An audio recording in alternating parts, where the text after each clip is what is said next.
much, Ian, for helping put this together, and thank you to all of our veterans groups that have come together to join us today. I know there's a lot of crises in the world right now. We're talking about an issue that has been a crisis for over 50 years, which is the fact that Vietnam vets in this country who have suffered from Agent Orange still do not have the VA benefits that they deserve for conditions like bladder cancer, hypothyroidism, and Parkinson's.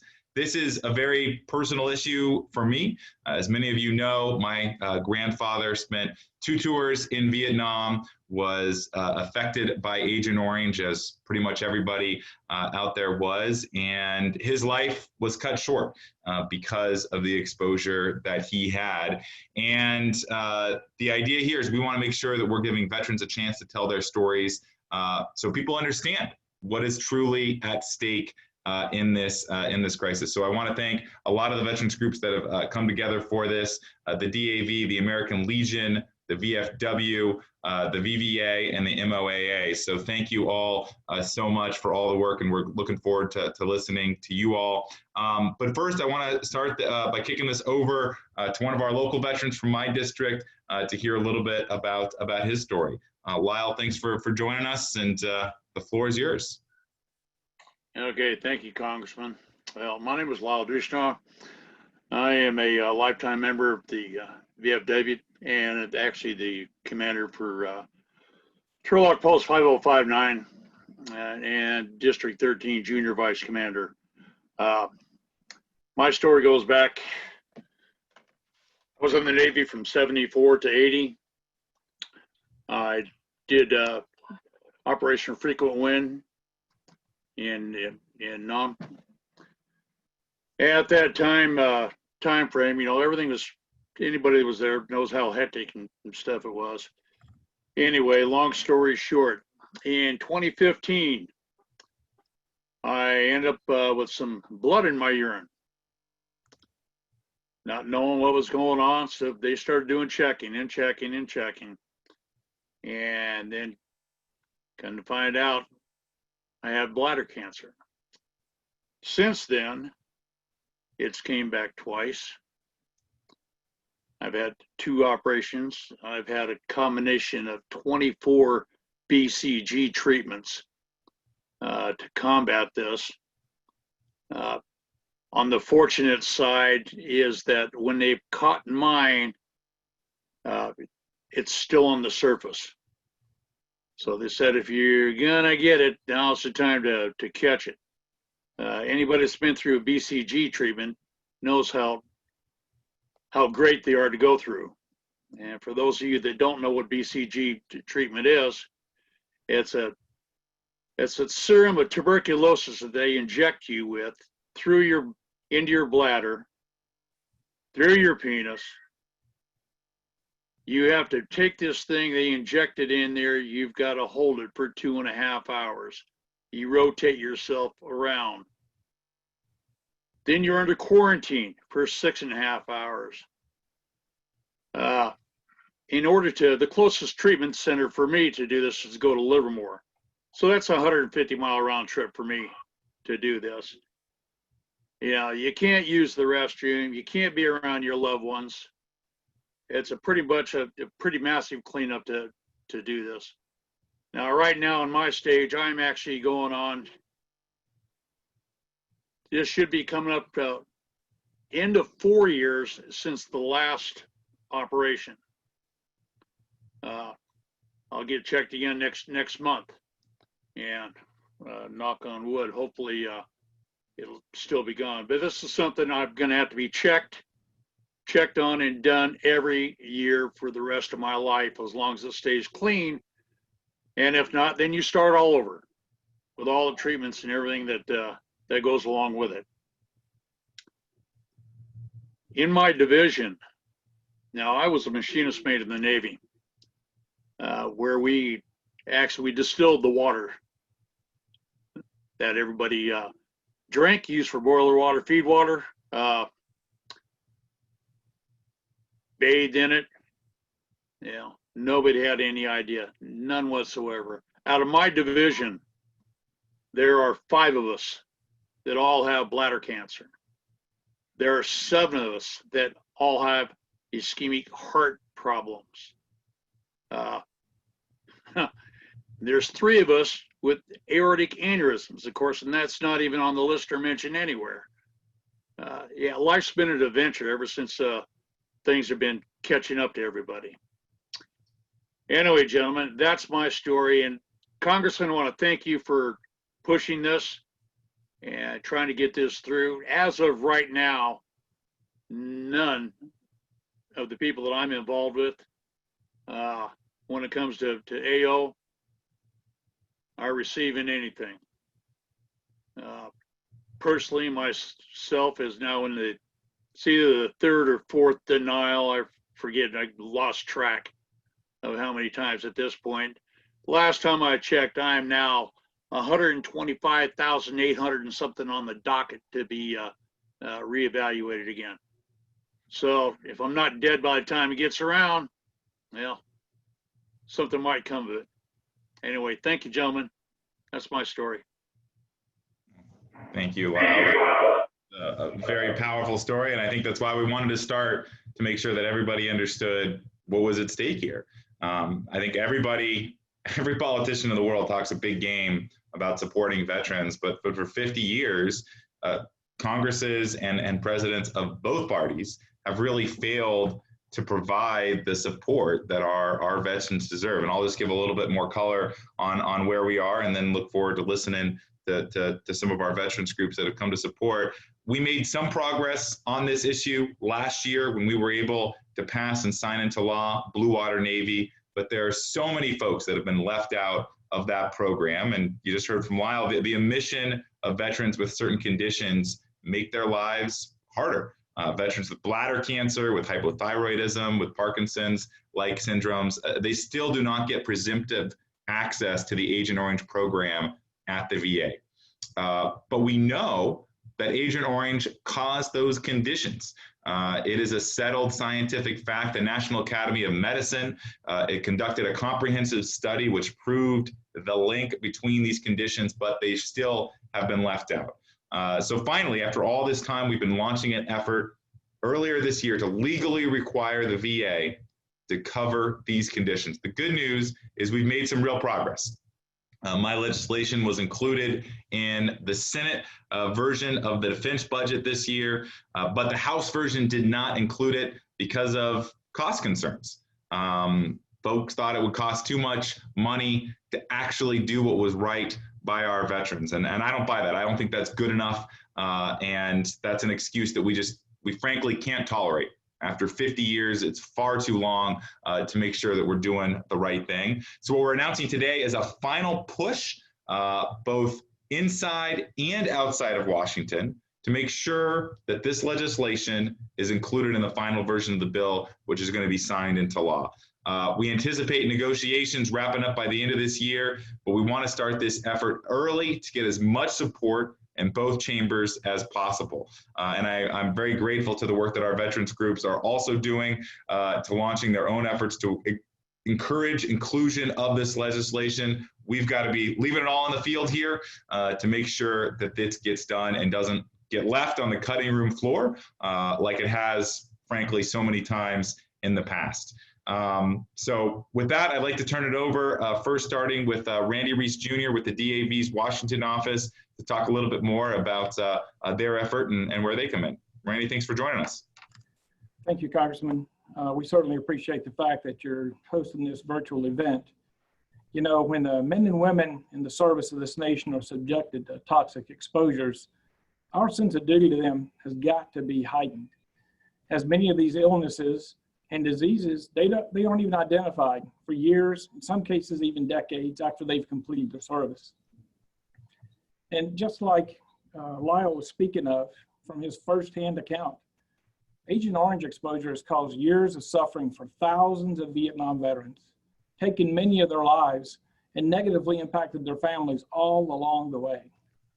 Yet VA has not taken any action in almost 4 years on bladder cancer, hypothyroidism, and Parkinsonism, despite the fact they have all been scientifically linked, like you said, to Agent Orange exposure by multiple studies and reports from the National Academies of Medicine.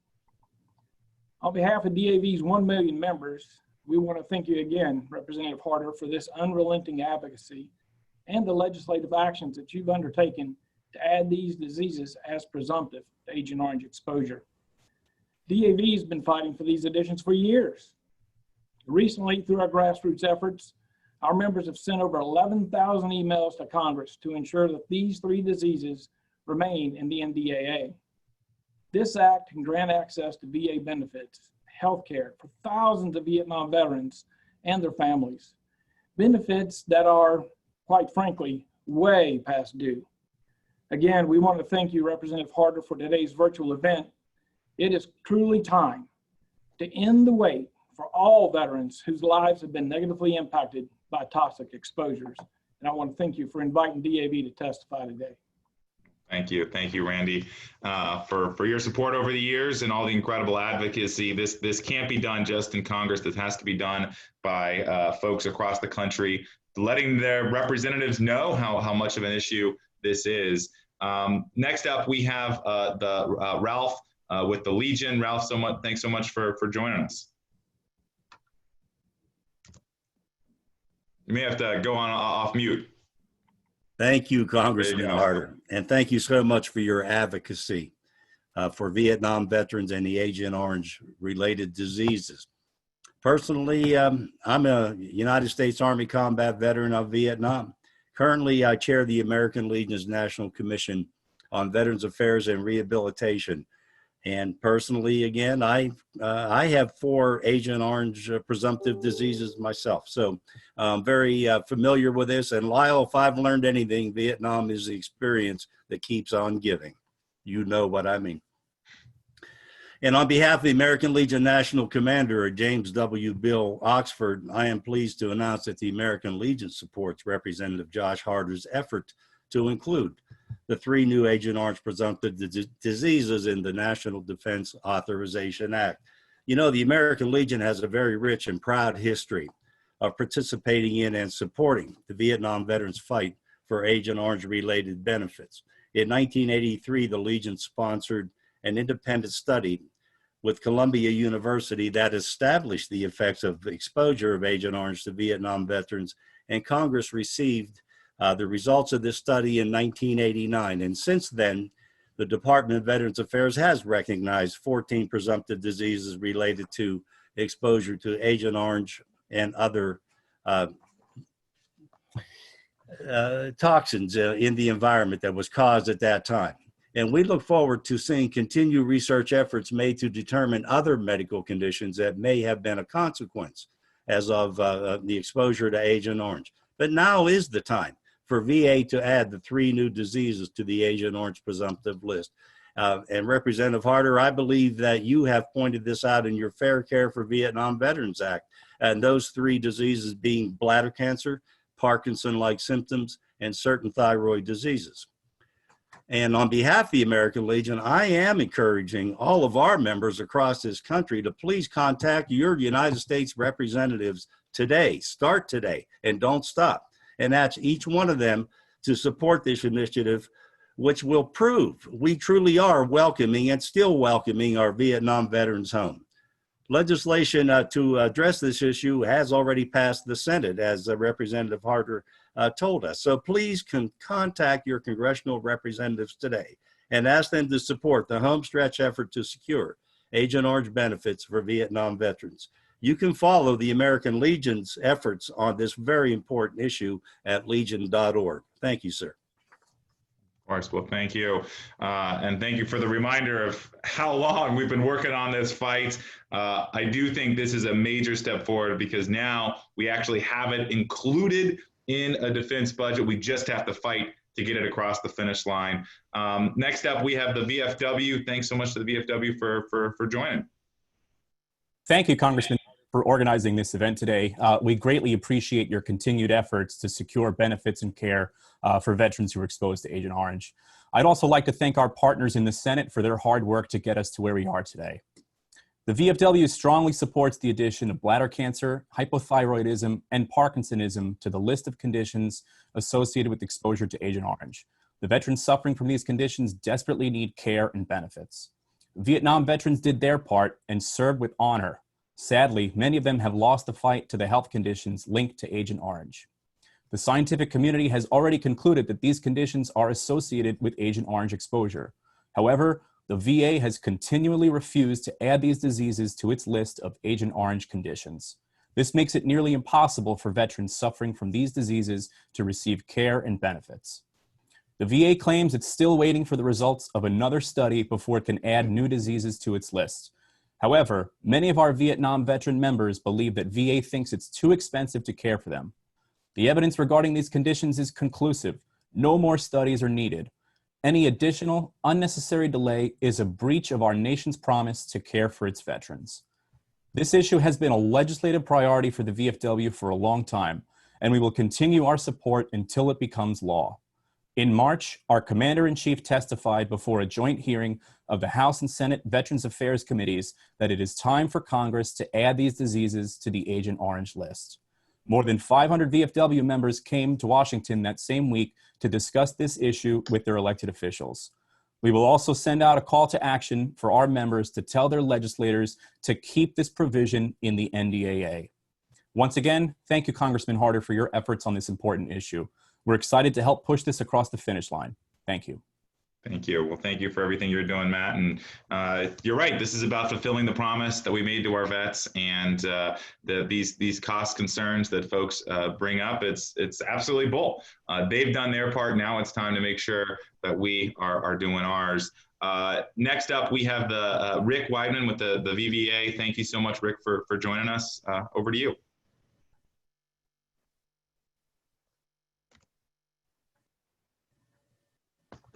Rick, maybe we give him a second to find himself. I guess we can go on to Lieutenant General Dana Atkins with MOAA. Lieutenant General, thank you so much for joining us today. Yeah, Representative Harder, thank you very much for including us, in fact. I know back in January of this year, you introduced the Fair Care for Vietnam Veterans Act, and that sets the stage today for providing support to over 80,000 Vietnam veterans who suffer from conditions related to Agent Orange exposure. And also thank you to those who have spoke before me, and to Lyle. Thanks for sharing your personal situation. That's fairly moving, but certainly it's emphasis for all of us to push this across the goal line.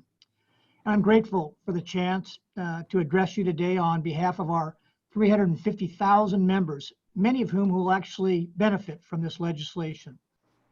For veterans who have been exposed to Agent Orange, this herbicide continues to affect their lives nearly 5 decades later. I'm always proud to have worked on this for many years along with our VSO partners. And with this NDAA, we have an incredible opportunity to make things right by covering 3 associated diseases that are impacting tens of thousands of veterans. Veterans suffering now cannot wait for further studies like the VA has proposed, nor should they need to. Bladder cancer, hypothyroidism, and Parkinson's disease meet the scientific standards years ago, and now we must get them added to the list of Agent Orange illnesses. Delaying any longer will deny veterans the care and the benefits that they deserve. Now, the recent Inspire to Serve Commission report highlights the slim pool of potential service members our military is working to recruit. Now, many service members indicate that their desire to serve was influenced by a family member or friend who had served. As a country, we cannot expect a potential recruit to remain interested in serving their nation when they see the loved one taken early by something that could have been prevented or treated through swift government action. We must ensure we are taking care of our veterans because it's the right thing to do, because the science supports it, and because our nation made a promise to them that we would care for them beyond their service in uniform.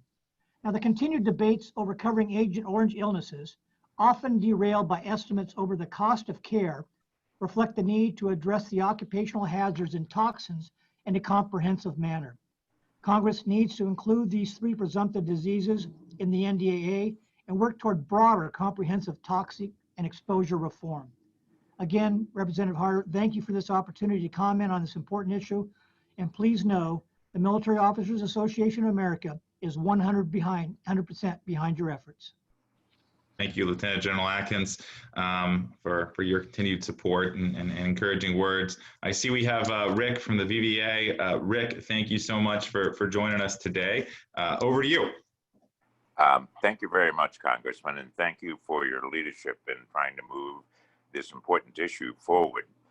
The science is there and clear as a bell on these 3 additional presumptives, and it's time to move. Unfortunately, the VA has been practicing the same strategy since the late 70s, which is delay, deny until they all die. And it's only become accentuated under the current administration. But the report from the National Academy of Medicine came out 5 years ago, and they've had time to look at it. One of the studies that the Secretary claims he's waiting for the results of is a study of death certificates. Let me repeat that, a study of death certificates. Now, how is that going to impact on people who are still living and suffering from one or more of these 3 conditions? And so and to cite the cost, there's nowhere in any of the Agent Orange legislation does the phrase, if OMB thinks we can afford it, appear. It's not there. The question is, if there's scientific evidence, then you declare it presumptive. And that should be done post haste and before any more of our members die of one or more of these conditions recommended by the National Academy of Medicine. But thank you again for your efforts and for your colleagues over in the Senate. And we look forward to supporting you by pushing hard to get as many co-sponsors as possible on this important legislation. That's fantastic. Well, thank you, Rick. You're such a very compelling spokesman, and you've done such an incredible job of educating people about the importance of this issue. Thank you. There's a number of other groups that have also supported. I'll just list some of the other groups that are involved: the American Legion Disabled American Veterans, the Vietnam Veterans of America, the Military Officers Association of America, the VFW.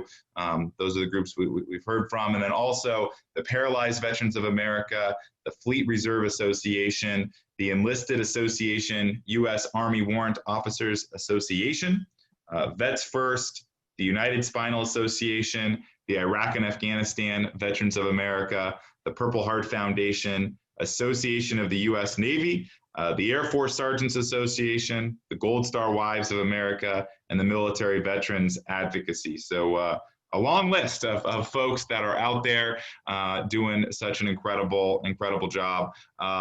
It's now up to us. This is the kickoff of our effort over the next few weeks and months to push in these negotiations.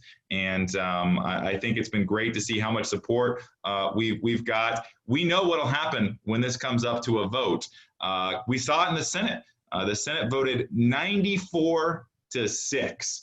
94 to 6 in favor of this amendment. I think it would be the same way, if not even better, if it comes to a vote in the House. Our work over the next couple of weeks is to make that happen and to make sure it can come up, because I think folks that are on the other side of this, their position is so indefensible that they don't want to be seen fighting against this. And so it's our work to draw it out and make sure that there's sunlight on this issue and increase the public pressure on every single member of Congress and senator to be on the record with their support of this and how important it is. So thank you all so much for joining, and we're looking forward to getting to work.